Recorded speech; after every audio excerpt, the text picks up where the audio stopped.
red-tailed hawk will have a red tail, and even some adults will have a red tail. So there are other ways of telling that a red-tailed hawk is in fact a red-tailed hawk. If you were to see them in flight, there are definitely things that would give it away, but we're going to talk about them perched for now because, well, first of all, they are the most common hawk in North America, and definitely the most common boodio. So what I do is I always start with the bird that's most likely to be, and then I try to find out why it's not that. But talking about a bird perched, especially when you're flying, when you are driving around on the highway, you might see them, perched on a sign or on a light post or a phone post. You'll often see them from a distance, but there are definitely things that you would notice immediately, especially at a distance. So right now, Storm is facing away from you. Perfect. He's showing off his back. Does anybody notice anything about it? And it's actually funny, the closer you are, the harder it is to see. At a distance, it's more obvious.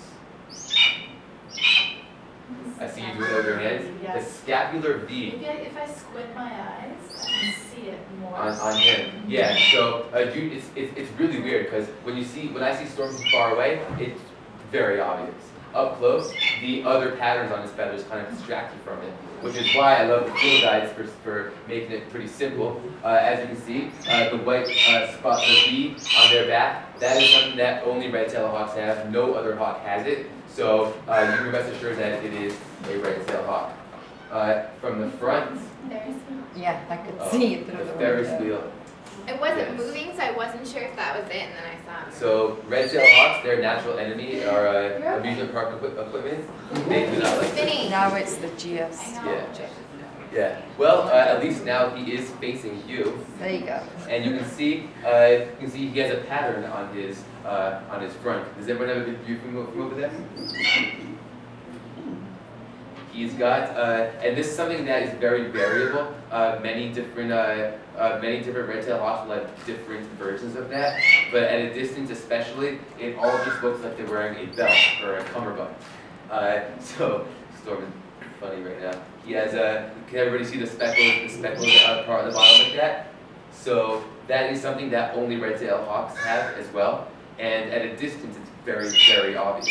So if you see any hawk, start to look for that specific thing. Also, the sounds that they make, which is funny you say that. A lot of people think that bald eagles make that "gah" sound. It's not. It's the red-tailed hawk. So you are in the room of a famous voice actor right now. Yeah, he does dragons too, dinosaurs. He does them all. So anyway, we're actually gonna. I think we'll let Storm go for now. Yep. Thank you, Storm. He's one of my favorite birds, actually. And so this is a very, very common bird year-round in Utah. I recommend always looking up on top of phone poles and anything, whether you're driving on the highway or out in the country. You are almost guaranteed to see a red-tailed hawk if you are paying close enough attention. So as you can see, I have chosen a bunch of different field marks to show you. And this is not even close to showing all of them. I just chose the ones that are, striking or they stand out. The first one on the left over there, there are two different types of terns. And imagine if you did not look at their beak, how hard it would be to tell them apart. The royal tern and the sandwich tern, neither of which, of course, are found in Utah. They're found in Florida. But the royal tern has a bright orange beak. The sandwich tern has actually a dark beak with a tiny little white dot on the tip, just like mayonnaise. That's why they call it a sandwich tern. That's kind of a funny thing. I'm not going to go over all of these, but definitely check them out. And here's something I recommend doing if you have a field guide when you go home: is look up each of these birds in the field guide and see how the field guide describes their field marks. That actually really helped me when I was first starting out. So this is going to be kind of a fun exercise we're doing. Next, I have chosen two birds that actually are native to Utah, and sometimes their habitats do overlap. We have the lazuli bunting on my left, and we have the western bluebird on the right. These birds, superficially, this picture may not do the best job of showing how similar they are, but many times you see them in the wild, especially in the shadows. They are basically a blue bird on top with a buffy orange chest and white underneath. That is about as much similarities as they have. Everything else about them is actually pretty different. I actually listed already some of the things that you can't tell apart about them based on the picture. But let's do some practice. Let's put what we learned so far into action. Can anybody tell me a couple of differences between these two birds? So I hear beak shape, perfect. And while we're at it, I'll explain about their beaks. Lazuli buntings are closely related to, between like sparrows and finches, probably closer to sparrows a little bit. They have a cone-shaped beak, which helps them for eating seeds. Bluebirds are insect eaters. They're actually in the thrush family, believe it or not. They're actually very closely related to the American robin. So they actually do have a lot of similarities. And as you can see, their beak is great for plucking insects either from mid-air or from leaves and from branches or off the ground even. Any other differences? Anybody notice? Overall shape. The bunting, it has more of a squarish head compared to the bluebird who has a rounder head. Their posture, which has to do with the shape, like what you were saying, is quite different. That also has to do with, the posture has a lot to do with also their behaviors and what they eat. So the bunting, which usually feeds on the ground, as you can see, it's hunched over based on that. Bluebirds, they are perched in a way that at any given moment they will dive out and grab a moth out of midair. So hence they are perched like that. And I heard you mention wing bars, which is a great field mark. And that is actually something that you might notice more of them in flight than of them perched. When they're in flight, it's super obvious. But you can still see that the bunting does have a little bit of wing bars. So great job with that one. We're going to do a harder one. So let's turn the page to where it says, let's try a harder one. And these birds are both black. They are both found in Utah. And we are going to eat one. If anybody has any food, I would put it away for now, just because she will take it. Yes, she will eat your food right off of your head. So, and she might actually land on your head. She's going to be flying around this room. So let's see how that goes. All right, Millie. So this is Maleficent, or Millie the Bear. Now, anybody want to venture a guess before we delve into it? Raven? I hear crow, raven. Next, I'm glad that we're having differences of opinion on this because that makes it more fun for you explaining it. And I just want you all to know that you're actually pretty lucky. The last 3 workshops we had her for, she had molted off her tail. So now she has her full tail. It's actually pretty beautiful. So let's talk about crows and raven before I tell you which one she is. All right. Crows, first of all, they are quite different in terms of their behavior, and I actually listed almost all of them I can think of. Now let's all look at Millie for a second. Do you notice what she does when she vocalizes, when she calls? Yeah, well, the wings might not be always something that they do in the wild, but it's her whole body. You see her whole body moving. Okay. I'm gonna give it away right now. Actually, she's an American crow. Ravens, when they vocalize, they will just move their feet like that. Crows they move their whole body. We're gonna have Millie do another flight. This is gonna be hard because we're in a small room, but try to look at how her wings are flying. Does anybody notice she has a motion like this? Almost like the Michael Phelps butterfly stroke, like that. So that is how crows fly. She's doing great with her tail. Ravens, they actually fly much more like a hawk than a corvid. Ravens have much bigger, steady, powerful wing beats, and they will soar. That's something that crows hardly ever do, which is to soar. Now let's take a close look at her beak. Good job, Millie, for sitting calmly. She is adorable. So, do you see her bill? Her bill, it's pointy. Compare that to a raven. A raven has a much bigger bill on top. It's just bigger in general. You see, remember how we talked about the downy woodpecker and the hairy woodpecker? The size difference? in comparison. As you can see, the raven's bill, even compared to itself, is way, way larger. Now, you also notice her tail.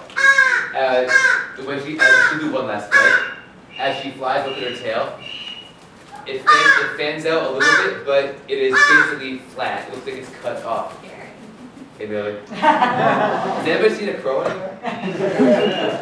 So, you can see that her tail, right over there, is it's squared at the bottom over there. A raven has a diamond-shaped tail, and that is something in flight you'll notice immediately. But yeah, you'll be fine. So when they're in flight, you will definitely notice that. But like I said before, she had molted off her tail for the last 3 workshops. So you always want to be aware of those things, and you want to be careful not to confuse that. So that is Millie. Yeah, she doesn't bite or anything. So you're getting a nice close look. You got it, Millie. She's a good girl. So that is Millie, our American crow. So when it comes to telling crows and ravens apart, watching their behavior is very important. Yes, sir. For the raven, you have listed often chased by smaller birds. I've Yeah. seen that a lot. You have? Okay, so that behavior is called mobbing. Now, who's doing what to who? so usually small birds will chase any larger bird out of their territory to protect their young or their area because the larger birds usually eat the smaller birds. In fact, if you've been to our bird shows throughout the summer, Storm, our red-tailed hawk, during his show routine, he is being chased by small blackbirds the entire time. He does a great job anyway. He kind of ignores them for the most part, but it's just that's actually something that like helps me to find hawks and owls out in the wild. Is if I see small birds making a huge commotion and a ruckus, I will try to follow their gaze. I will try to stay there as long as possible till I can find out what they're complaining about. 9 times out of 10, there's an owl or a hawk perched nearby. And the raven won't go and eat one of those birds. Ravens are actually pretty good predators, believe it or not. They don't eat small birds as often as a hawk would, but they would. They usually would go for mice, like worms, insects, mice a lot actually. But yeah, definitely you'll the small birds, they can't really tell them apart. They just are like, oh, that bird is way bigger than me. I'm not taking any chances. Get out of my turf type of thing. So that is actually a great way of finding raptors to begin with. So Or small birds. or yeah. Some birds do Yeah. owl calls to get them on. Yeah, that's actually that is another thing that some bird watchers do. I personally don't do that very often. I don't think it's super fair to the birds to kind of annoy them for such a first. But a lot of photographers will play an owl call, and every bird in the forest will come to basically with pitchforks and torches to get it. So. All right. Anything else about the crow and raven? Yes. Is the raven larger than the crow? Oh, of course. Yes, way larger. A raven is basically the size of like a hawk, or the crow. I mean, as you saw, Millie's actually a little bit small. They can get a little bit larger, but they are just. Ravens are just bigger in general, and not just compared to a crow, but like their body is different. As you can see, it's more bulkier. It looks like it's more muscular. It's got like, more chunkiness to it. The crow is a lot more streamlined and sleek. The head is bulkier. Just like more of a more muscular bird in general, and that's something that's not easy to tell, especially when they're not sitting still. Like you saw Millie, like crows and ravens and corvids in general, just very like active, and they're always busy because of how intelligent they are. So sometimes you have to just like get lucky or just guess. Sometimes I'm just saying, like it's sometimes I just guess, or I just use other clues that have nothing to do with the bird's appearance. For example, habitat, range. Which actually here it overlaps, so it doesn't help you that much. But ravens are more solitary. If you see a huge flock, it's called a murder of crows. It's going to be crows. You'll usually see 2 ravens, maybe 3 tops, which would usually be, depending on the time of year, it would be like the adults and their young, or 2 adults and a rival adult trying to steal the female. Or you won't really see a large amount of ravens unless there's like a carcass or something that they're all feeding on. which again will throw you off. But no one said it would be easy. It's really hard identifying crows and ravens. I still struggle with it a lot, but using all these clues together gets you way better on the right track than just trying to look at them and immediately know. So definitely watching behavior, very important. The more you know about them, the better you'll do. Now this is back to hawks in flight, my favorite thing to talk about in the world. So we have an example of a representative, which is very common in Utah, from each of the families of hawks. We have the Cooper's hawk from the Accipiter family, and the red-tailed hawk, who you already met, which is Storm, from the Buteo family. So we already talked about it a little bit. I already wrote down the ones that you can't tell from the picture. Does anybody see any differences between these birds? One's In the a lot picture? bigger. Well, one's a lot bigger, but imagine you saw it really far away. It would be really hard to see the size, right? Yeah. Red-tailed hawk's wings are much longer and larger than the Cooper's hawks. Perfect. That is the first thing. That's the first thing that you'll notice, especially when they're flying. Now, when you said about how the red-tailed hawk is bigger, that's actually a good point. And I was telling some of them earlier that when it comes to trying to guess how big a bird is, here's a clue that a friend of mine taught me. The bigger the bird is, the longer it takes them to flap their wings. So an eagle will fly with really slow wing beats. If you ever see a great blue heron fly, they have some of the slowest wing beats in the world because of how large they are.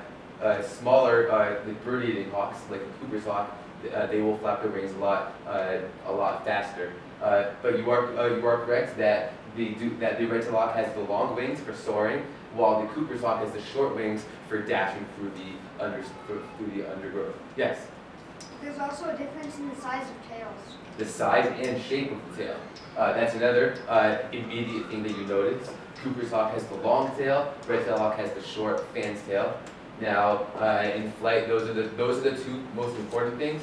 You'll probably also are noticing the tail bands and shoulder marks on the red-tailed hawk. Those are great things to notice, but most of the time you won't notice these things out in the field. When I watch hawks, I don't even bother looking at those things.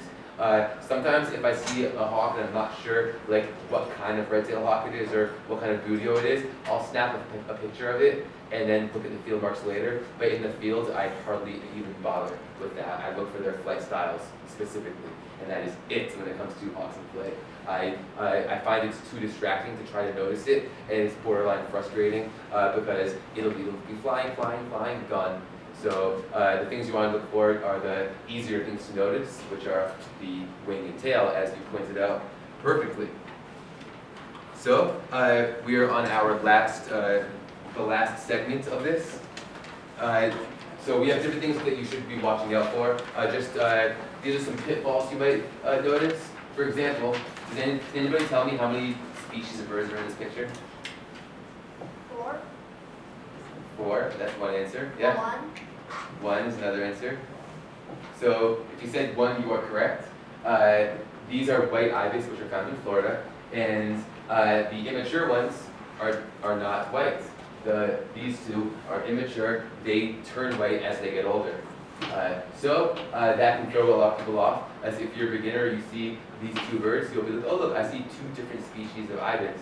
But in reality, the more you know about the birds, the less likely you are to confuse them in that way. I listed a whole bunch of other ones, but for now we're just going to assume that, for now we're just going to know these things, and basically if you have to experience it for yourself. You can't really, you can't learn it all in one day. The more you notice them, the more mistakes you make, the more you'll realize how it works. I also have listed 20 of the 20 most common birds that we have here in Salt Lake County, not in the Salt Lake City per se, but in the county itself.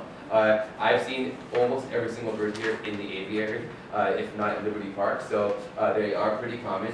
Here is one of them that you'll see throughout the summers here. She is a turkey vulture. Bless you, Urbana. So these birds actually, they leave the area in the late fall, and they migrate down to down south for the winter. But every summer they will be here in large amounts of them. So definitely get a nice look at them. Usually they will fly away if you get this close to them, so it's good. You're pretty lucky to get to see. And that's perfect. She is showing off her wings right now. As you can see, she has silver underneath her wings. Perfect. So I actually recommend you look up turkey vultures in your field guide to notice these things. In fact, I would recommend look up all these birds that I listed in your field guide because these are the most common birds. And if you know these, then you'll know ones that are less common by process of elimination and making comparisons. Another good tidbit would be to listen to all the vocalizations or the songs of these birds. That will help you to know if there's a different bird out there as well. So I want to end with just a fun story that I had once while birding in Florida. I was out birding with some friends, and we heard a great horned owl out there in the wilderness, and we couldn't find it for a while until finally my friend said, "Aaron, come quick! I found the owl." And he brought his telescope along, so he set up his telescope and he was pointing it there. As I'm walking up to him, I spotted the owl too, and I'm like, "Oh, I have a really good angle over here." And then we realized we're facing completely different directions. It turns out there were two owls in the same area, and we took a photo to show you. There's one over there and one over there. They are great camouflage. It's actually a pretty cool thing about owls. When you see them in the wild, it's pretty magical. And in fact, whenever you go out to look for a bird and you successfully find it, it's a pretty magical moment. So I hope that you all learned enough that will help you to find these birds. And I recommend, if you haven't already, we have a blog called the Tracy Aviary Wild Bird Blog. You can find it on our website. There's actually, in the back of this book, we have resources and it's listed there. So the web page is there. So you're no longer my hostages anymore, so you're welcome to go. If you have any questions, I'll be here for a little bit while longer. But I want to thank you all for coming, and I want to thank my coworkers for having a really short lunch 4 months in a row for me to be able to do this workshop. And yeah, it was a whole lot of fun. I hope that you all learned a lot. Oh, and last thing, I actually I left some surveys out there. You don't put your name on it, completely anonymous. But this is a brand new concept that we're doing, so I'm just curious to see what people think about it. And all feedback is appreciated, even if it's a criticism. I can take it. Let me have it as much as possible. I want to improve this and get better at it in the future. So be as nitpicky as possible, please. Also, I'm going to be passing around a notepad which has nothing on it right now. If you all want, this is optional, don't feel pressured. If you want to receive an email or two from me in the next couple of weeks or months, I actually don't know when. I'm planning to eventually have a more extensive bird blog out, as well as give more of these types of identification courses. And this is what I'm most excited about, potentially give some guided bird tours. So if you want to hear some news about that, I don't know when it will be at all. We're still in the beginning stages. All you can do is leave me your email address, and I will, as soon as I know, I will give you all the news. So I'm just gonna pass it over there this way. And these workbooks are yours to keep. So feel free to take them home, write them as much as you want. I hope that you enjoy them. So does anybody have any questions? Salt Lake County. Yes, this is Salt Lake County. Yeah, that's all right. Hope that you start to see a bunch of new birds compared to Costa Rica. Aaron? Yes. They want to know why she has a bald head, so I thought maybe other Okay. people would be curious That's than me just talking over Okay, so that's actually pretty interesting about vultures in general. You notice that they don't have any feathers on their head, and remember how this whole time I've been talking about the more you know about the birds, the more you start noticing how their appearance has a lot to do with what they do. So vultures, do you know what vultures eat? Their heads into the testes.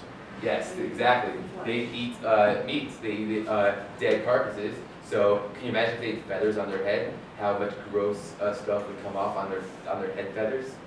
So that is actually an adaptation which helps to keep them sanitary and hygienic, even though they are eating rotting carcasses of the animals. That helps? So yeah, all vultures are like that too, with no feathers on their head.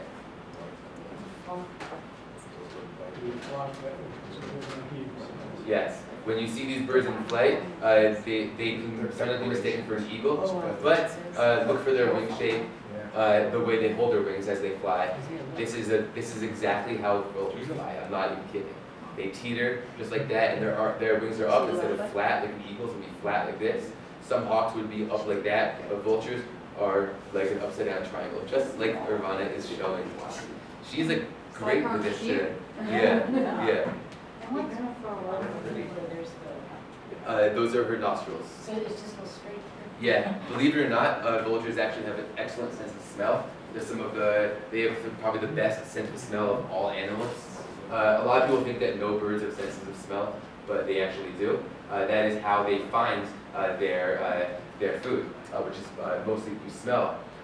Some vultures don't have as strong of a sense of smell as they do, so they'll follow turkey vultures around and take advantage of it. It's cooperative eating. Beautiful thing. So.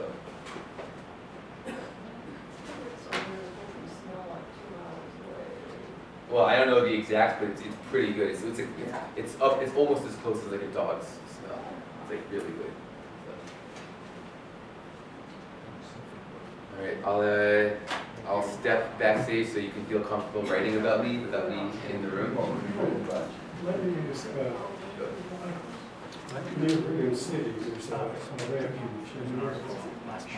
Oh, yeah, Bear River. Talk about? Yeah, that is a great place to go. Not just for raptors, but for birds of all types. If you go in early summer, which is too late for that now, the swallow spectacle is out of this world. There's 4 species of swallow. All of them are nesting. So you'll see them picking up mud and building nests with it. When I was there in late May, we saw close to, I would estimate like 50,000 swallows. I'm not exaggerating. Just like, it was like this everywhere. Like you were afraid that you were gonna walk and like, have them bump into you. There were so many. But they're great flyers actually. They're super colorful. There were barn swallows with their blue and orange, cliff swallows, tree swallows, and northern rough-winged swallows. Yeah, and if you go to a higher elevation in Utah, there's also the violet green swallows, which are pretty stunning as well.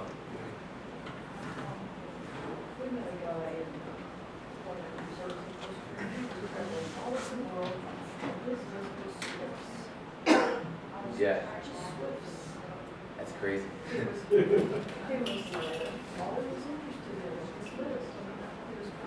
So he ignored everything else, the Swifts? Interesting. Bye, thank you for coming.